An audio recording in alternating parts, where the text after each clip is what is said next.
You ask Tiger to solve. This deals with linear equations with one unknown. The final result is t equals 3. Let's solve it step by step. Simplify the expression. Expand the parentheses. Simplify the arithmetic. Group all constants on the right side of the equation.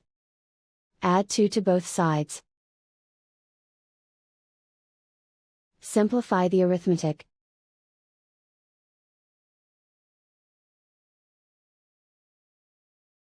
Isolate the t. Divide both sides by 2.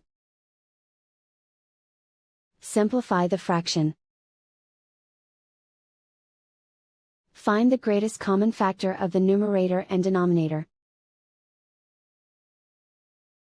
Factor out and cancel the greatest common factor.